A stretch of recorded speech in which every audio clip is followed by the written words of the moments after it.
l'école c'est bien, je le fracasse direct. Étudier c'est cool pour avoir un diplôme, mais l'école en elle-même, c'est la merde. Pourquoi? Tu me dis pourquoi?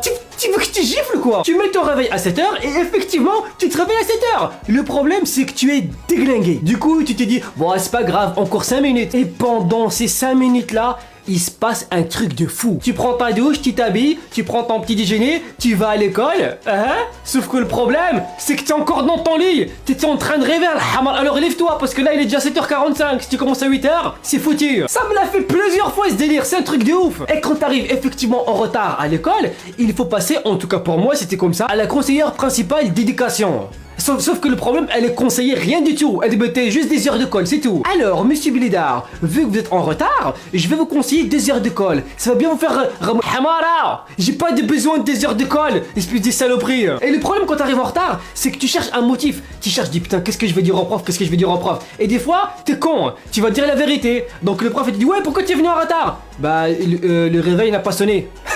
Le réveil n'a pas sonné, tu te fous de ma gueule. Et en plus, tu te fous de ma gueule, en plus d'être en retard. Alors là, ça va être 4 heures de colle. Et en plus, tu vas aller ramasser la merde dans les chiottes, d'accord? Tu vas ramasser la merde avec ta langue. Et quand t'as la chance d'arriver à l'heure, il faut supporter les profs, mais surtout les élèves, hein? Alors c'est simple, il y a plusieurs catégories d'élèves. Alors d'abord, il y a les premiers de la classe, hein? Ce genre de personne, quand il finit un contrôle, il dit, oh putain de merde, j'ai raté un truc de ouf, je suis dégoûté, il commence à pleurer et tout. La prof, quand elle rend les notes, le mec il a 24 sur 20. Mais tu te fous de ma gueule? Tu me dis que t'avais pas révisé, que t'avais tout raté, et t'as la meilleure note. Mais t'es qui? T'es le fils d'Aziz Einstein ou quoi? Je vais te déglinguer. La première personne qui me dit... Le jour où j'ai détruit ma classe. Il faisait beau ce jour-là. J'étais à l'aise. Le soleil dans le ciel illuminait ma tête de merguez. Ouais, je suis balèze. J'étais en 4ème. Et ce jour-là, notre prof principal, il était pas là. Il était où? Je sais pas. Hein. Le problème, c'est qu'il n'y avait pas de surveillant. Du coup, on a fait notre permanence dans notre classe. Juste pour vous remettre dans l'ambiance, rappelez-vous qu'à l'époque, j'étais toujours avec mon pote Hassan. Tu ne connais pas mon pote Hassan? Voilà, exactement. Le mec avec qui j'ai triché en cours de latin. Exactement. Ce mec-là... un génie. Le mec, en plus d'être une lumière, il était grand de taille. On l'appelait lampadaire. Mais bien sûr. Et en pleine permanence, le calme absolu. Hassan qui se lève au milieu de la classe, il se dirige vers le tableau, il prend une craie et il me fait NS, chauffe, sniper. Oh merde. Pourquoi il est con comme ça? Mais quel sniper? Moi tu vois je suis rapide des épaules. Hop là, esquive, bah bien sûr. Et comme un hamar, je me baisse pour ramasser la craie et je le relance. Sauf que j'ai pas bien visé, j'étais pas sniper. J'ai touché la personne juste à côté de Hassan. Bah c'est pas de ma faute. La personne que j'ai touché, elle a pris la craie, elle m'a visé, j'ai esquivé, ça a touché quelqu'un d'autre. Et c'est comme ça que la guerre elle a commencé. Au bout de 5 minutes la classe, c'était Bagdad. Vitre fissurée, prise arrachée, tableau déglingué. Et je voyais Hassan, il était à fond dedans. Le mec il jouait sa vie. Elle se regarde comme le paintball. Tu as pas merde, c'est mieux que Call of Duty, gars. Tout. Et ce qui devait arriver arriva. Un surveillant qui rentre dans notre classe. Hey, on vous laisse 5 minutes, ça y est, c'est la fin du monde. Et là, le surveillant, il pose une question. Une question qui pique. Qui a commencé tout ça? Et moi, directement, je regarde Hassan. Hassan, t'es dans la merde, il y a que des balances dans notre classe, t'es foutu. Et là, Hassan, il me répond quoi? Quoi? Comment ça, je suis foutu? Oh non, alhamdoulilah, je suis en bonne santé. Mais pourquoi t'es con comme ça, Sabi? Le surveillant repose la question. Qui a commencé tout ça? Et là, ces bâtards, ils se retournent tous vers moi. Ah bon? Ah, c'est comme ça? C'est parce que je suis arabe, c'est pour ça, donc on m'accuse. Bande de bâtards, va. Et là, dans ma tête, je suis mélangé. Je deviens un thug. Ouais, c'est moi qui ai commencé. C'est moi le cerveau. C'est moi l'investigateur. Qu'est-ce qu'il va faire, bitches? Tous autant que vous êtes la bande de bâtards, vous allez faire quoi? Ouais, je me suis un peu trop chauffé, je crois. Le surveillant, il me regarde droit dans les yeux. Ah ouais, ça fait le tag. On va voir si tu continues à faire le malin chez le proviseur. Hein? Non, please. Bah oui, moi j'avais pas peur du proviseur. J'avais peur de celui qui était au-dessus du proviseur. Mon père. Bah bien sûr. Parce que mon père, s'il me gifle, je serai le premier arabe dans l'espace. Abdelrazak Spoutnik, bah bien sûr. Le jour où j'ai détruit ma... À cette époque-là, je regardais comme dessin animé Superman, tu vois. Et donc un jour, j'ai voulu faire comme Superman, c'est-à-dire voler. Et donc je suis allé voir ma mère, je dis maman, t'inquiète pas, je vais faire comme Superman. Je vais ouvrir la fenêtre, je vais sauter, je vais plonger et ensuite je vais faire comme la Royal Air Maroc. Je vais voler, je vais décoller, t'inquiète pas, je gère. Je vais faire comme les petits oiseaux, comme ça, comme les corbeaux, tu vois. Hop là. Ma mère, mesquine, elle a paniqué. Ah ouais, elle était malade ou quoi? Mais mon fils, si tu sautes, à l'arrivée, on va pas récupérer un enfant, on va récupérer une omelette. Tu vas t'écraser. Mais non, t'inquiète pas, maman, j'ai vu Superman. Mais Superman, il s'est bien volé quand même. Ben oui. Parce qu'à l'époque, la différence entre moi et Superman, c'est que Superman, ce salopard, il savait voler. Et ça, on me l'avait pas dit. Du coup, cette idée-là m'est restée en train de trottiner dans ma tête. Je voulais voler, décoller. Du coup, un jour, j'étais tout seul dans ma chambre. Je me suis approché de la fenêtre, je l'ai ouvert.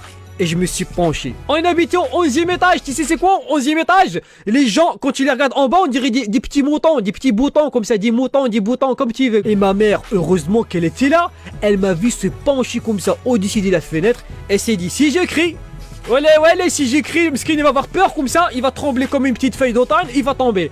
Alors je vais arriver comme ça délicatement. Je te jure, elle a fait comme ça. Elle m'a attrapé comme ça, elle m'a tiré d'un coup. Wouh, wouh, ça m'a secoué. Et ce jour-là, j'ai pas pu voler. Je suis dégoûté. À cette époque-là, j'étais au primaire, tu vois, en train de jouer dans la cour à touche-touche. D'accord? Tu connais pas touche-touche? Bordel des mères, t'as arrêté l'école en CE2 ou quoi? Et pendant qu'on était en train de jouer, j'avais envie de faire pipi. Mais tu connais, mais pas les petits pipis comme ça, des 2 centilitres, les gros pipis. Celui-là des 2 litres, tu vois, grosse capacité, tu vois. Et donc je suis allé aux toilettes, j'ai couru aux toilettes. Derrière moi, il y avait aussi un pote à moi qui voulait faire pipi, comme par hasard. Ouais, on était frères du pipi, ouais. Comme par hasard, on voulait faire pipi le même jour à la même heure. Ça, c'est jamais vu, ça. Ça, déjà. Anas, pousse-toi, moi aussi j'ai envie de faire pipi. Tu sais, moi, l'amitié, c'est sacré, d'accord? On partage tout, même les pipis. Ah, je lui ai dit, Allah, vas-y, viens. Mais le problème, c'est que dans les toilettes, il n'y avait pas assez de place, tu vois. Donc moi, j'ai eu une idée du génie, tu vois.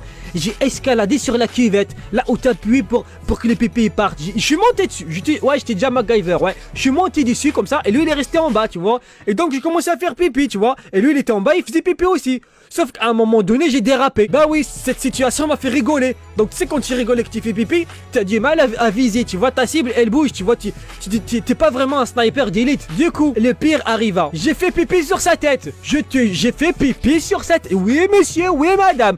J'ai fait pipi. Ouais, je suis coupable, ouais. Et comme je t'ai dit, c'était pas un petit pipi, c'était un gros pipi, tu vois. Donc, du coup, il avait vraiment une flaque. C'était pas une flaque d'eau, c'était une flaque de pipi sur sa tête. Tu vois ce que je veux dire? Et c'est Hamar, au lieu de cacher ça, il allait directement balancer à la maîtresse. Comme par hasard, ce jour-là, mes parents sont venus à l'école pour demander une information. Et du coup, la maîtresse, elle a dit à mes parents, vous savez ce qu'il a fait aujourd'hui, votre fils?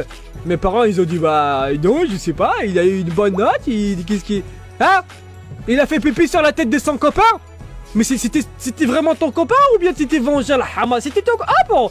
Ah donc toi tu fais pipi sur la tête de tes copains? Ah bah elle est belle l'amitié. Mes parents comment ils m'ont fracassé? Ouais.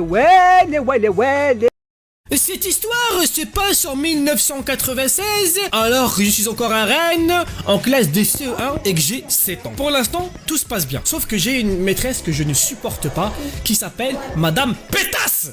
Je me rappelle plus de son nom, mais moi je vais l'appeler Madame Pétasse. C'est une fumeuse, mais pas une fumeuse genre gentille. C'est une fumeuse méchante. Elle fume à l'intérieur même de la classe. C'est du jamais vu. Elle éteint ses clopes dans la poubelle. Jamais le feu n'existe pas, jamais dans la classe. Et le feu existe en dehors de la classe, mais dans la glace il existe. Mais t'es malade, t'es folle. C'est grave. Et jamais le cancer, ça n'existe pas pour les enfants.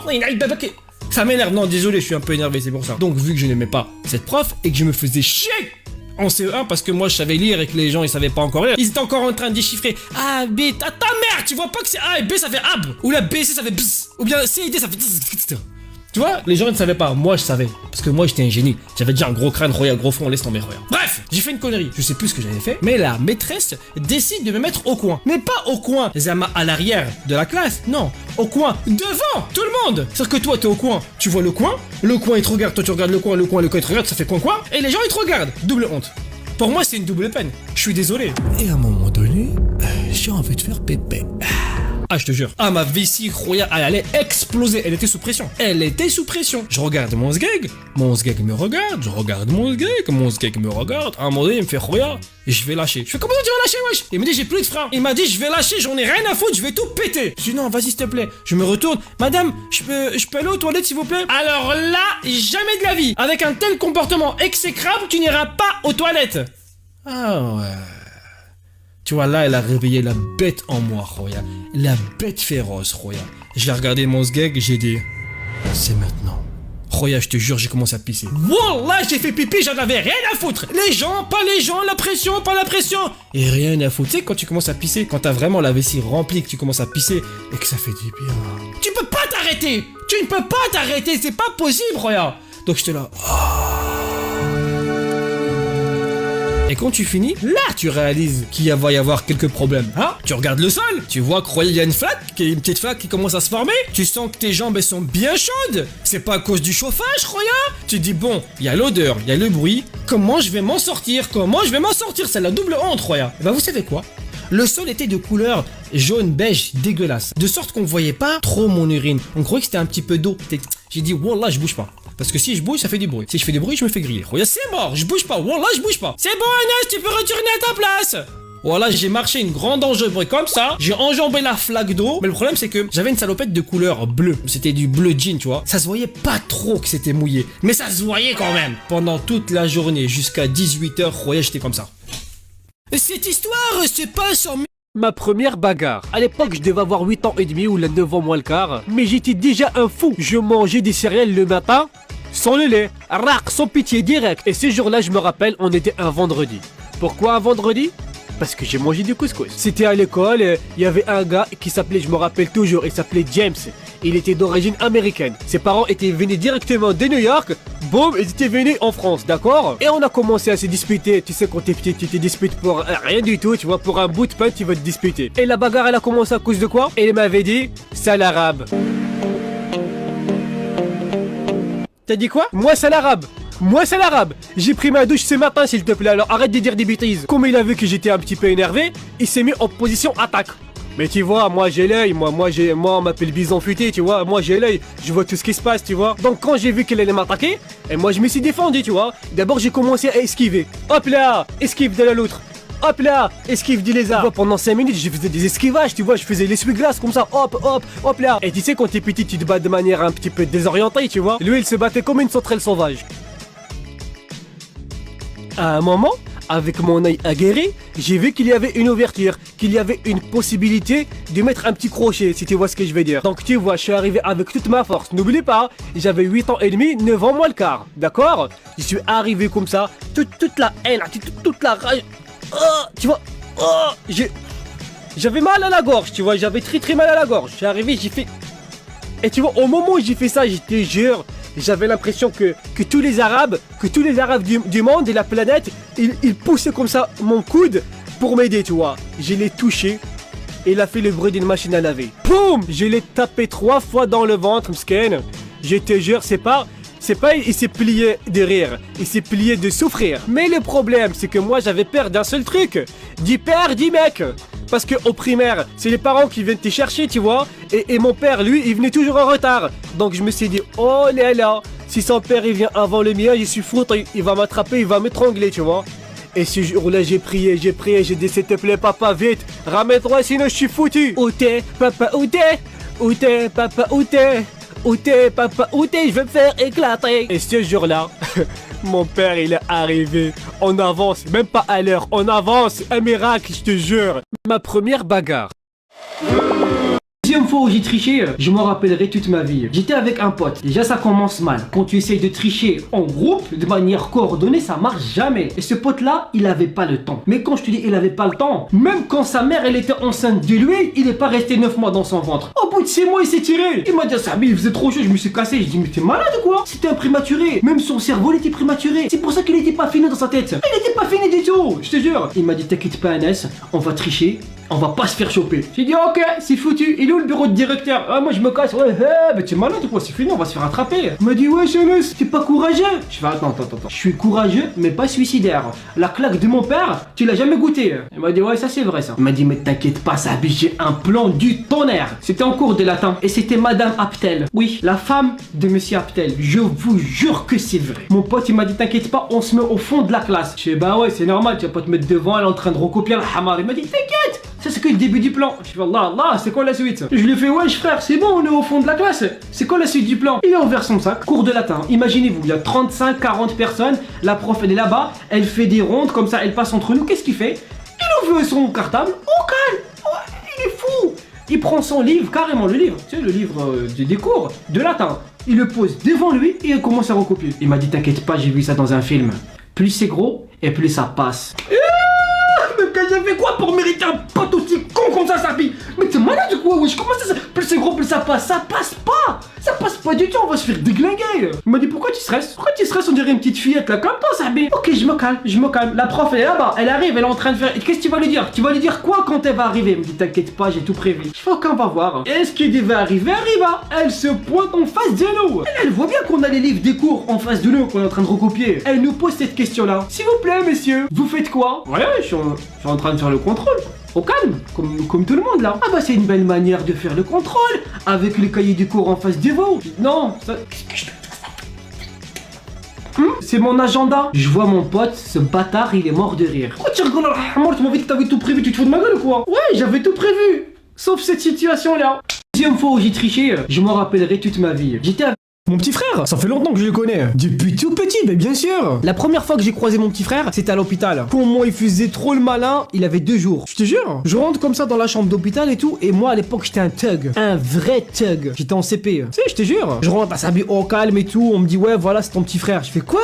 Le petit là-bas là, dans le lit là, avec le bonnet et tout ça c'est mon petit frère. Pas possible. Si, c'est ton petit frère. Avec le bonnet, la tétine c'est mon petit frère.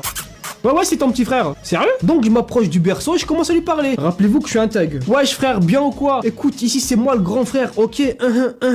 J'étais trop chaud. Ouais, je lui ai parlé en langage de thug. Mais j'ai vu dans ses yeux qu'il avait pas tout compris. J'étais en train de lui parler et tout, j'ai laissé traîner ma main. Devine qu'est-ce qu'il a fait? Il a attrapé mon doigt. Rac. Il l'a mis dans sa bouche. Wow, ça c'est du manque de respect. Eh, il vient de quel gang celui-là? Ah mais lui c'est un show de night. Et effectivement c'était un show de night. Parce que les premiers mois, il me laissait pas dormir, c'était un truc de ouf. Il pleurait tous les soirs à sa. Je lui dis qu'est-ce que tu fais? Tu prépares The Voice ou quoi? T'as des enceintes stéréo dans la gorge? Faut se calmer un petit peu, ça. Mais moi il faut pas me réveiller la nuit, je vais te déglinguer. Mais il était trop mignon, je pouvais rien lui faire. Si je le déglingue, mon père il vient et puis il me transforme en purée. Mais tu vois mon petit frère, plus il grandissait et plus j'avais des affinités avec lui, plus on pouvait faire des bêtises. Tu vois ce que je veux dire? Bizarrement quand il s'agit de faire des bêtises ensemble, moi et mon frère, on devient les meilleurs stratèges. Des plans militaires à couper le souffle à Barack Obama, bah bien sûr. Et des fois on faisait même des bêtises sans le vouloir. Ça arrivait souvent d'ailleurs. Je sais pas quel genre de délire vous avez avec vos frères et sœurs, mais moi avec mon petit frère, on aimait souvent jouer au foot dans le couloir avec un ballon en mousse. Ouais, c'était la hassie alors. Et à cette époque-là, ça j'étais trop chaud de night, un truc de ouf. Surtout quand il s'agit de foot, avec un ballon en mousse, oui et alors. Et donc on s'amusait à se mettre dans le couloir, chacun se met dans une porte et boum, on s'envoie la balle. Rac.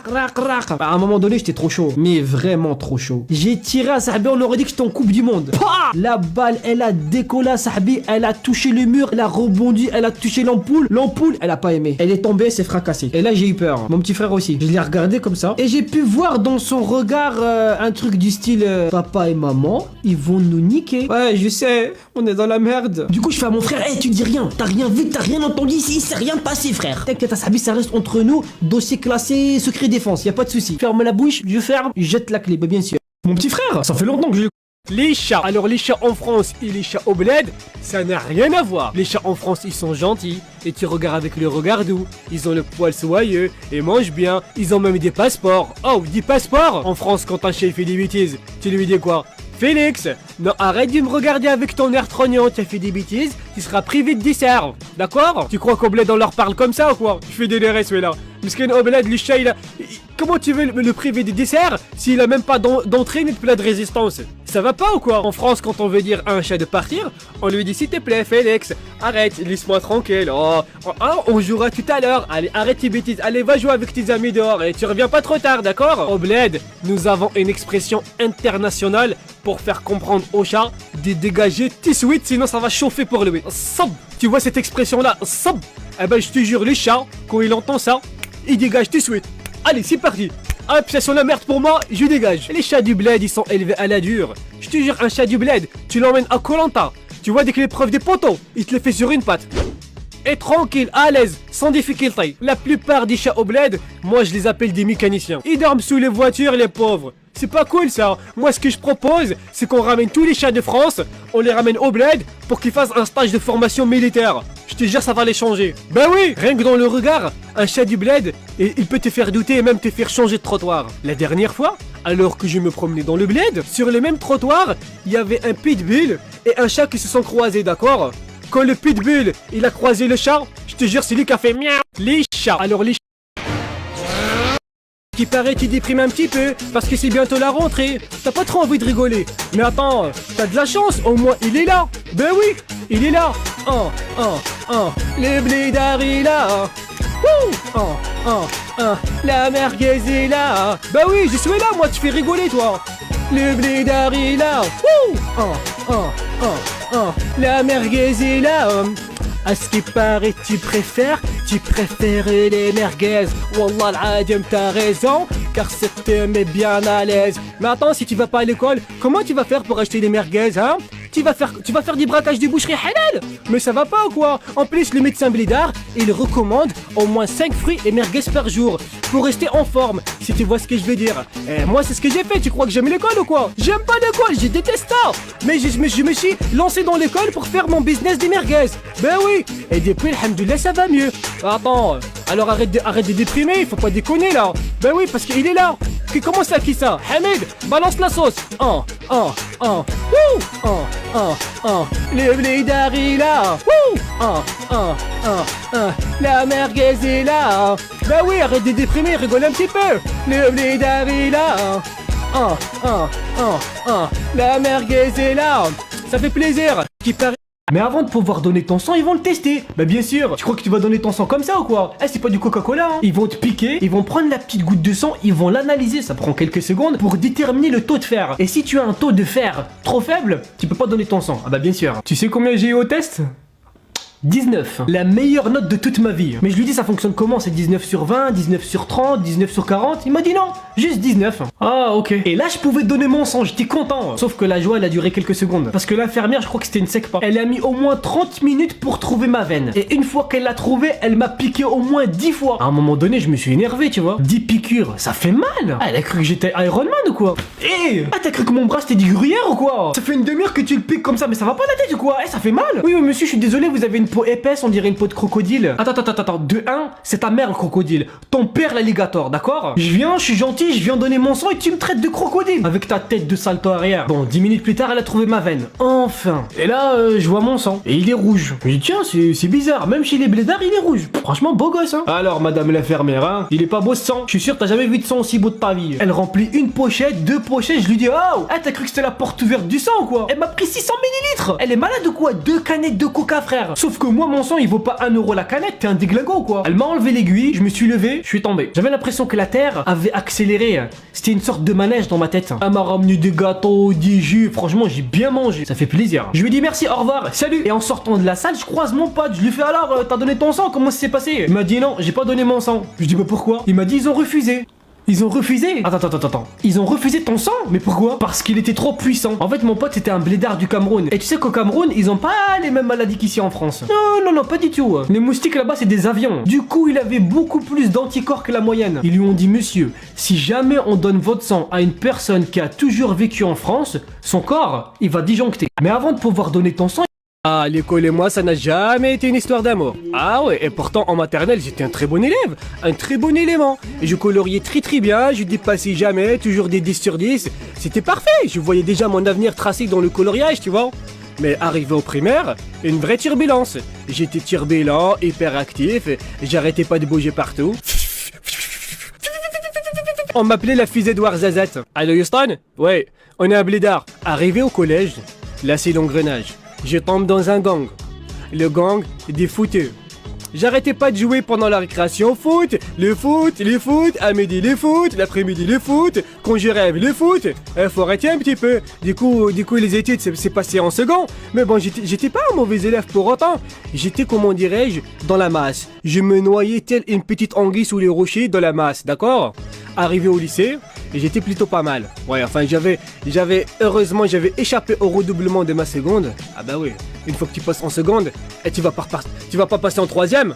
Hein, c'est comme dans la voiture, tu passes directement... Oh, non, ça marche pas comme ça. Après j'ai fait une première ES, normalement j'aurais dû faire une première SOS, moi, tellement j'étais c'était la galère, attention, il me faut de l'aide là. Arrivé en terminale, alors tu sais, arrivé en terminale, c'était simple.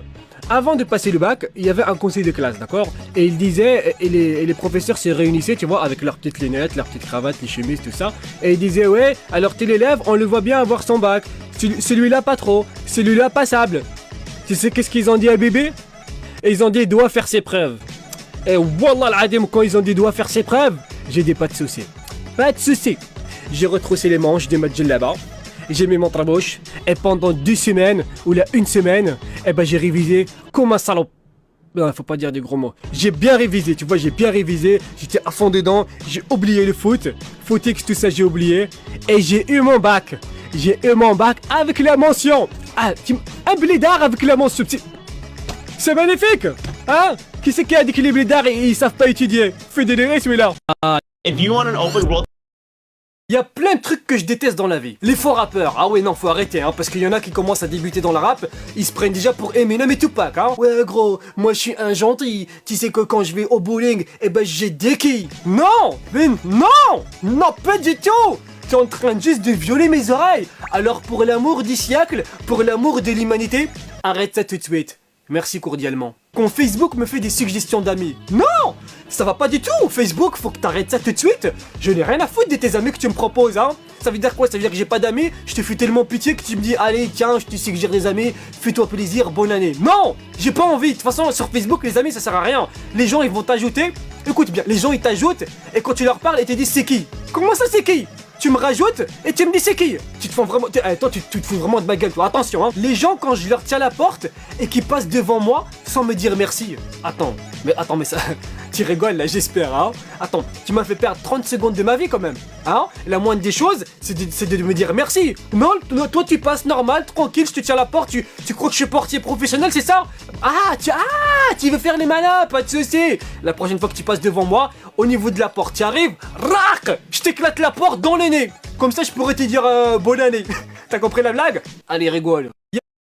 Comment ça se fait que quand je vais dans des toilettes publiques, elles sont toujours dégueulasses? On aurait dit une scène de crime, enfin une scène de caca. Surtout quand je suis en train de manger dans un restaurant, tu sais, avant le dessert, je me fais un petit kiff, je dis allez on va faire un petit caca, tu vois. Je vais dans le restaurant, ça m'a coupé l'appétit. En fait ça m'a coupé tout court. Des traces de freinage, des traces de demi-tour, des traces de rond-point. Et le gars il a fait la totale. Enfin le ou les, parce que généralement c'est un travail d'équipe, tu sais. Le mec qui arrive dans les toilettes, il voit que le mec il a pas tiré la chasse d'eau, il dit pourquoi je vais tirer la chasse d'eau? Hop, et je rajoute une couche de merde. Bah oui, soyons mal éduqués tous ensemble, ça fait plaisir, c'est ça la société.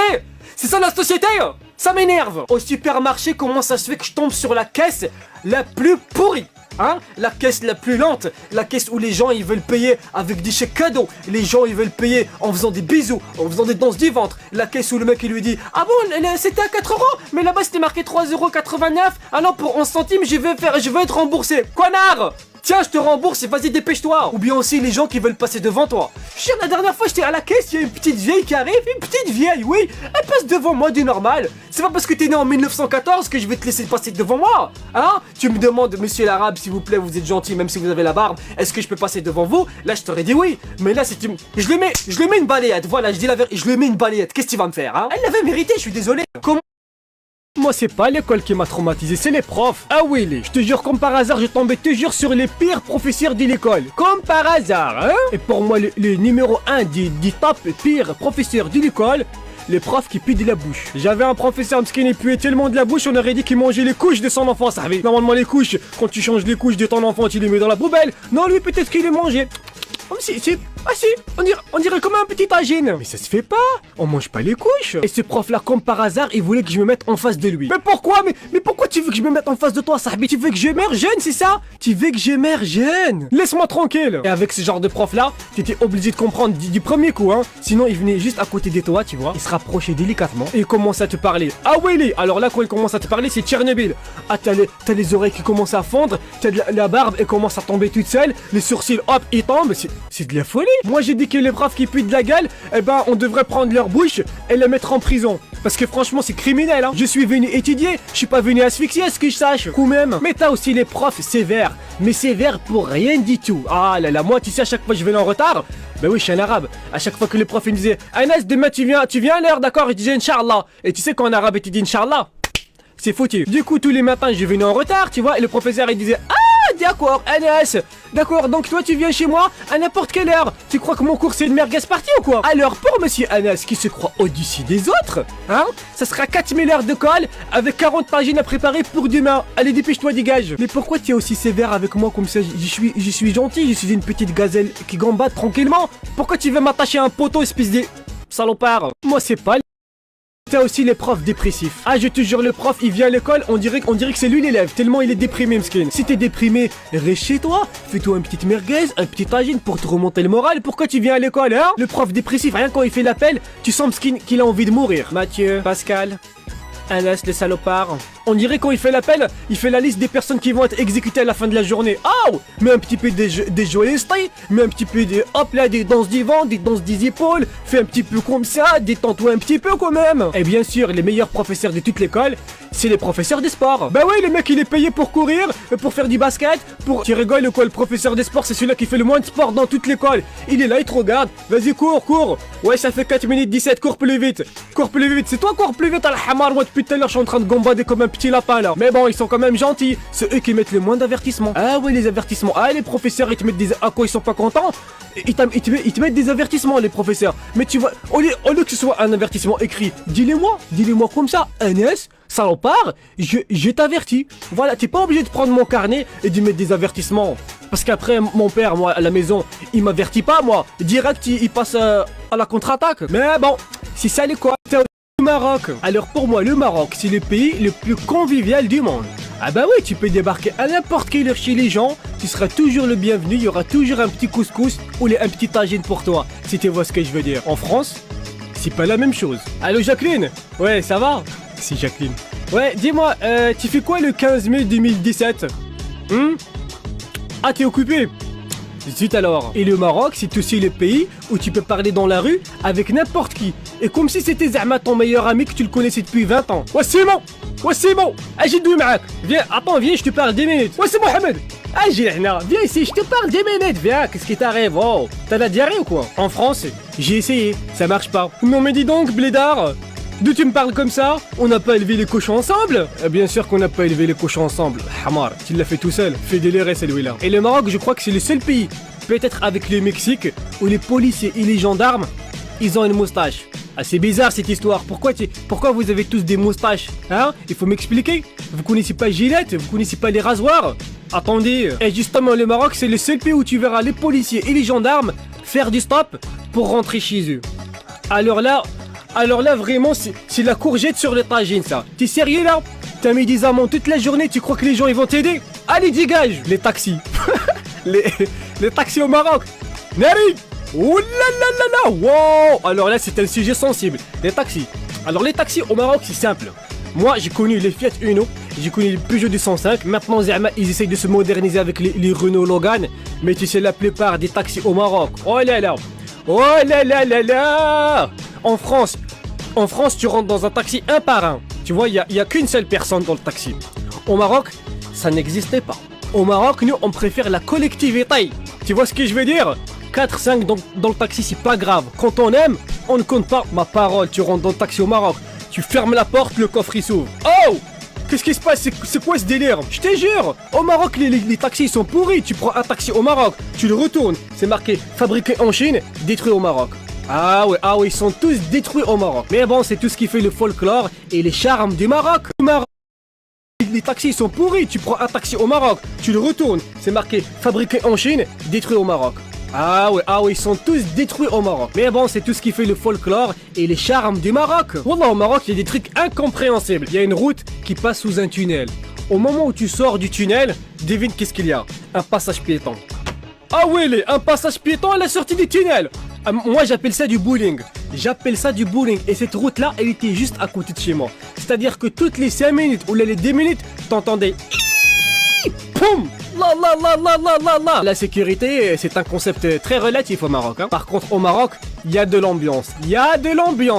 Va dans un mariage marocain et tu vas comprendre. Un mariage marocain, t'as l'impression qu'ils ont invité tout le Maroc dans le mariage. Dans n'importe quel mariage. T'as une ambiance de folie. Tout le monde danse. La mariée, le marié, les grands-pères, les grands-mères. Tout le monde. Allez, c'est parti. Ben oui, c'est ça qui fait plaisir. Ouais, c'est bon. Les consoles. Alors moi, pour ma part, la première console que j'ai eue, c'était la PlayStation 1 de Sony. Tu connais. Et moi, j'étais tellement proche de cette console, je la considérais comme ma petite sœur. Je l'appelais Sonia. Je te jure, tous les matins, je me levais. Sonia, tu vas bien? Kouchi Bekhar, Mskina, elle me disait toujours la même chose. Mais bon, moi à l'époque, je comprenais pas la langue de la console. Tu vois ce que je veux dire? Mais bon, je savais que ça voulait dire bon gosse. Et c'est grâce à Sonia quand même que j'ai connu les premiers Crash Bandicoot, les premiers Tekken, les premiers Metal Gear Solid. Non mais dis donc, et à chaque fois que je rentrais des cours, un petit peu chagrinou et chargé comme un nuage rempli d'eau, si tu vois ce que je veux dire, eh ben je me consolais. Bah oui, c'est quoi les buts d'une console? C'est de se consoler. Mais le problème, c'est après sa grande sœur elle est venue, la PlayStation 2. Elle était un petit peu jalouse, hein. Elle était un petit peu jalouse de me voir envers Sonia assez attentif et câlinou, si tu vois ce que je veux dire. Donc elle a foutu un petit peu le moisi entre nous deux. Eh bah ouais, bah donc j'ai divorcé, bah ouais, j'ai laissé de côté Sonia et je me suis tourné vers la PlayStation 2. Je te jure, à la PlayStation 2, en plus, à chaque fois que je lui parlais le matin, elle me disait toujours la même chose. Et à cette époque-là, je connaissais toujours pas la langue de la console. Mais bon, c'est pas grave, elle m'a fait connaître les premiers GTA. Ah bah oui, les premiers GTA en 3D, tu crois qu'ils sont arrivés où? Sur Game Boy? Ils sont arrivés sur PlayStation 2. Elle m'a fait connaître aussi la suite de Metal Gear, la suite des Crash Bandicoot. Elle m'a fait les Siphon Filter. Qui c'est qui connaît ici les Siphon Filter? Les Siphon Filter? Tu connais pas les Siphon Filter? Sur PlayStation 2, personnellement, il y a 3 jeux qui m'ont totalement détruit le cerveau. Ah, ils m'ont retourné le cerveau. Je les ai tellement kiffés que je te jure, c'était de la folie. Alors, vous avez Metal Gear Solid 2. C'est lui là quand il est sorti. Mon cerveau il est sorti. Pareil, mon cerveau il est sorti en même temps. Après, il y avait GTA San Andreas. Alors ce jeu là, mais ce jeu là. Oh là là, j'y jouais quand j'étais au lycée. D'ailleurs c'est pour ça que j'ai failli redoubler. Merci Rockstar Games. Ensuite il y avait le Metal Gear Solid 3. Le Metal Gear Solid 3 quand il est sorti. Tu te rappelles, t'étais dans la forêt, tu devais manger et tout, tu vois. C'était vraiment super ça. Mais ce qui était bien aussi avec la PlayStation 2, c'est qu'il y avait un lecteur DVD. Alors à l'époque, si t'avais un lecteur DVD, alors t'étais le roi de la forêt. C'était un truc de malade. Moi j'invitais mes potes, je leur disais, alors, tu vas regarder un DVD? Bon bien sûr, j'avais pas de DVD chez moi, mais c'est juste pour leur faire comprendre, que j'étais un beau gosse, que j'avais un lecteur DVD. Tiens, Diglingo, j'ai pas le temps, mon esprit. Je vais vous raconter une histoire. Il était une fois un hamar. Non, une autre histoire. Il était une fois un kelb. Je me suis encore trompé. Et puis... Ça vous arrive jamais vous de bloquer sur une chaîne? Mais genre de bloquer sans raison? La dernière fois, je regardais un film sur Arte. Imagine un petit peu le délire. C'est comme regarder une émission politique sur Being Sport. Ça n'a pas de sens. J'ai emménagé il y a 10 jours. Mais il y a 10 jours, j'avais pas le gaz.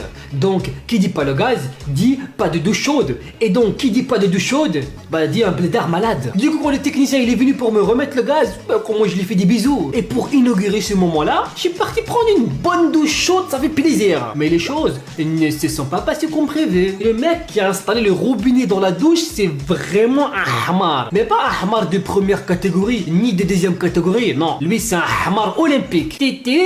Vous savez comment ça se passe avec un robinet? Vous avez la couleur rouge pour dire que c'est chaud et la couleur bleue pour dire que c'est froid. Lui, le con, il a fait l'inverse. C'est-à-dire que quand j'avais le robinet sur l'eau chaude, eh ben en réalité, c'était de l'eau froide qui sortait. Mais à ce moment-là, moi, je ne le savais pas. Quand l'eau, elle a touché ma peau, j'ai fait un de ces cris. Wow. Ils m'ont entendu jusqu'au Maroc. Salopard des techniciens, je te jure, tout. Reste là. Parce que si tu réfléchis bien, ce technicien-là, s'il travaille au Maroc, il est dans la merde. Parce qu'au Maroc, on a ce qu'on appelle des hammams publics. C'est comme des douches que t'as chez toi, mais c'est dehors. Et l'eau là-bas, elle est bien chaude. T'imagines lui, s'il arrive, il se trompe au niveau du robinet. Ah, c'est fini, hein. Y a plus personne qui prend sa douche au Maroc.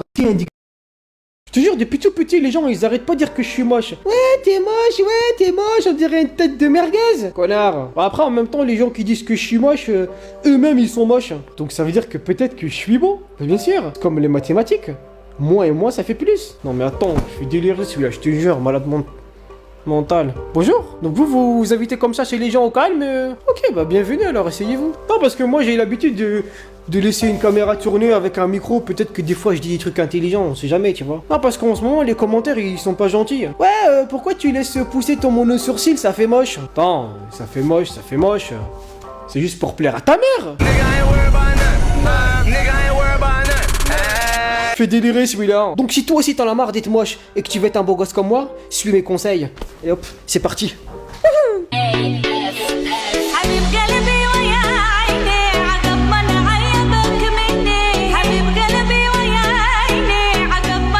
C'est bon, vous êtes prêts? Allez, c'est parti. Mais bien sûr, il fait délirer celui-là. Donc toi, tu veux être un putain de beau gosse, c'est ça? Hein? Donc toi, tu veux être un putain de... Donc, regarde-moi dans les yeux quand je te parle. Toi, tu veux être un putain de beau gosse, c'est ça? Genre, tu t'es levé un matin, boum, bordel de merguez mal cuite, tu t'es dit tu vas être un beau gosse. T'as de la chance d'être tombé sur mon petit gars. Hop là, hop là, hop là, hop là, ça va trop vite pour toi? Voilà, parce qu'en France, les peignes et les brosses à cheveux, c'est pas fait pour nous. Mais t'es un déglingo quoi. Ça mon pote, c'est l'avenir. Ça sert à brosser les poneys, les chevaux et même les gorilles. Mais bien sûr. Voilà, tu commences comme ça, voilà. Ça fait un bruit bizarre, t'inquiète pas, c'est normal. C'est le bruit de la bogossitude. Mais bien sûr, il fait délirer sur le... Oh là là. Oh, je me transforme en beau gosse. Oh. C'est comme ça qu'on devient beau gosse à s'habiller. Bien présentable, bien coiffé, ça fait plaisir. Malade mental, va. Regarde-moi. Putain, mais... Attention, baisse les yeux, connard, il fait délirer celui-là.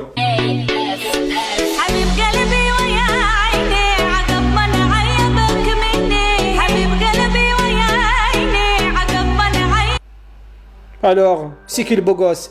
Le moustache et la vie, bien coiffé, bien peigné. Allah, il tient beau gosse, mais bien sûr. Fait délirer celui-là, je te... Un homme. Alors cette histoire, elle s'est déroulée quand j'étais en première année à la fac.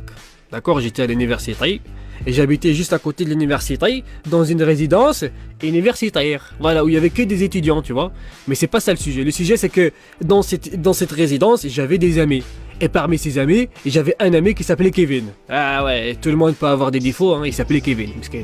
Donc, il s'appelait Kevin, mais il était très gentil. Il faisait pas de bêtises, très bien organisé, très bien éduqué, ça m'a pas de soucis. Et un jour, j'avais laissé pousser la barbe, tu vois. J'avais laissé pousser la barbe, et il est venu, il m'a dit, Anas, parce que je m'appelle Anas. Anas, s'il te plaît, enfin, je vais le dire en français. Anas, s'il te plaît, est-ce que tu peux venir? J'ai envie de te parler. J'ai dit oui, y a pas de souci. Alors il m'a dit, Anas, ta religion, c'est l'islam? J'ai dit oui, ma religion c'est l'islam. Il m'a dit, oh, donc t'es islamiste? Non. Là, j'y suis pas d'accord. Je suis pas islamiste, ma religion c'est l'islam et moi je suis musulman. Hein, ou peut-être tu dis ça parce que j'ai la barbe. Tu dis que je suis islamiste parce que j'ai la barbe. Dans ce cas-là, le Père Noël, il est islamiste. Hein, il fait des attentats aux cadeaux piégés dans les cheminées des gens. Hein, donc le Père Noël, il est islamiste. D'accord, là c'est la nouvelle. Ah, le Père Noël, il est islamiste. Hein, c'est ça, ouais. Avec son traîneau comme ça, tu crois qu'il a le temps de fabriquer des bombes et tout dans les jouets? C'est n'importe quoi ça. Moi, je récuse. Ça veut dire quoi récuser? Je récuse cette accusation, voilà. C'est pas bien. Et quand il m'a dit que j'étais islamiste, automatiquement, boum, coup de coude. Pas le coup de coude plongeant comme ça. Sur le côté comme ça. Ça s'appelle le coup de coude, la technique du coup de coude de l'équateur. C'est-à-dire de manière plate, horizontale comme ça. Non, je l'ai pas frappé, non, parce que c'était mon ami, mais j'aurais bien voulu, tu vois. Non, mais c'est bizarre quand même. Et aujourd'hui, Kevin, il est gendarme. Ouais, il a fait l'école de gendarmerie et tout, maintenant il est gendarme. Et la dernière fois que je l'ai appelé, il m'a dit, présente-moi tes papiers. Mon père a dit halak, je dois le dire. 709 euros. Non, j'ai pas dit que j'allais acheter une voiture. C'est quoi ce délire? iPhone 6 plus. Ça veut dire que l'autre qui était à 709 euros, c'était quoi? Moi? C'est quoi ce délire? Monsieur Apple, si je te trouve, je te jure, je te casse la pomme, Sabi. À partir de 809, tu sais quoi, j'achète tout. Vas-y, je suis tellement énervé, je vais tout acheter. Sélectionnez un modèle. Ah, parce que d'accord. Choisissez une finition. Attends, ça veut dire que tu vends un téléphone et il est même pas fini. C'est toi qui vas le finir. C'est quoi ce délire là? Choisissez une capacité. 16 Go, 809 euros. 64 Go, 919. 128 Go, 1019. Oh oui, c'est sérieux là? Attends, 16 Go, c'est beau. 16 Go en merguez, ça fait combien? Configurez facilement votre iPhone. L'iPhone est livré avec tout ce dont vous avez besoin pour démarrer. Ah bah j'espère que pour 1000 euros quand même j'ai de quoi au moins appeler le bled. Quand même, ce serait la moindre des choses, monsieur Apple. Ah, les caractéristiques techniques. Ça c'est cool ça. iPhone 6, argent, or, ça je connais. Les capacités, prix, ça je connais. Ah, les dimensions. Ah bah oui, si c'est pas la 3e ou la 4e dimension, ça m'intéresse pas du tout, je suis désolé. Hein. L'écran. Ah, en plus il y a un écran. Écran Retina. Retina. C'est pas une cousine au bled ça? Ouais, Retina, viens ici, viens, je te parle 2 minutes, Retina, ramène-toi. Les puces. Ah, parce que tu les vends avec des puces. Ah, tu les vends avec des petites puces qui sautent comme ça. Tu sais que c'est dégueulasse ça, monsieur Apple. Appareil photo. Ici. Ici, tant mieux pour vous. Ça veut dire ici, tant... D'accord, ok, d'accord, ça marche. Géolocalisation. Ouais, maintenant on parle. GPS. Bon, mais j'ai pas besoin de GPS. Moi, j'ai déjà Hamid et... Il me GPS très très bien déjà. Ah, c'est comme ça que ça marche. Ah, d'accord. Tu as un bouton ici, d'accord. Tu appuies et... La merguez, elle sort par où, là? Système d'exploitation. Ah, d'accord. Ah, bah en plus, vous exploitez. Vous exploitez... C'est qui les pauvres que vous exploitez? Msaken. Ils exploitent AirDrop. Oui. Ils exploitent AirPlay. Oui. Ils exploitent CarPlay. Oh là là. CarPlay. C'est pas le cousin de Carglass? Langue prise en charge. Allemand, anglais, arabe. Arabe? Ils ont arabe? Goul wallah al-adim, monsieur Apple. D'accord, vas-y, traduis-moi, vas-y iPhone. Traduis-moi, Brit le merguez. Brit Nakoul le merguez. Tu sais pas, hein? 1000 euros, tu sais même pas traduire Brit Nakoul le merguez. Ça veut dire que je veux manger des merguez. Allez, dégage. 700. Ah bah d'accord, c'est la crise. Chez les adultes, c'est la crise. Chez les jeunes, c'est la crise. Oh, c'est qui ce hamar, excusez-moi du terme, qui a inventé ce mot-là? La crise. Pourquoi la crise? Ah donc moi à l'époque, quand j'ai entendu ce mot-là, la crise d'adolescence, je suis allé voir mon père. Je lui ai dit, attention papa, attention, j'ai fait ma crise d'adolescence. Regarde-moi bien, j'ai fait ma crise d'adolescence. Mes hormones ils sont en train de bouillir, comme un petit tagine qui vient de sortir du four. Alors fais très attention à toi papa. Tu sais qu'est-ce qu'il m'a dit? Il m'a regardé comme ça, délicatement penché, comme Steven Seagal dans Piège à grande merguez. Tu vois ce que je veux dire? Il m'a dit, mon fils, ramène-moi un briquet. Un briquet? Pourquoi faire papa? Les tagines il est prêt là, on a un four, il n'y a pas besoin de briquet. Ramène-moi un briquet. Je vais te faire comprendre pourquoi il y a le mot essence dans adolescence. Je vais te brûler. Ce sera pas une merguez qui pique, ça sera une merguez qui brûle. Direct. Du coup les amis, si j'ai un conseil à vous donner, ne faites pas la crise avec vos parents, d'accord? Faites plutôt la crise peut-être avec vos professeurs ou peut-être avec vos amis. Avec vos amis c'est bien. Quand tu sens que tes hormones commencent à monter, tu vois, comme un petit volcan du bled, tu vois ce que je veux dire? Eh ben tu fais une soirée entre amis. Vous faites une soirée coup de coude. Vous mettez des coups de coude oriental, coup de coude occidental, tu mets des coups de coude où tu veux, quand tu veux, à qui tu veux. Et ça calme, d'accord, ça calme vraiment. Ça s'appelle la coudothérapie. C'est la thérapie par les coups de coude. Ah bah oui, et attention, c'est Docteur Blédard qui te parle. C'est pas n'importe qui, d'accord? Bah oui, fait délirer celui-là. Alors les amis, si j'ai un conseil à vous donner pour votre crise d'adolescence, ne soyez pas comme une merguez qui pique. Pas d'accord. Soyez plutôt comme une escalope de dinde, délicatement posée, saupoudrée de cannelle, délicatement penchée vers le côté obscur. Et là, c'est pas n'importe qui vous parle. C'est Blédard Masterchef, Blédard Top Chef. Ça fait plaisir. La crise d'adolescence. Allez, dégage, tu t'écris à la bourse ou quoi? La crise. N'importe quoi. C'est la crise avec les merguez.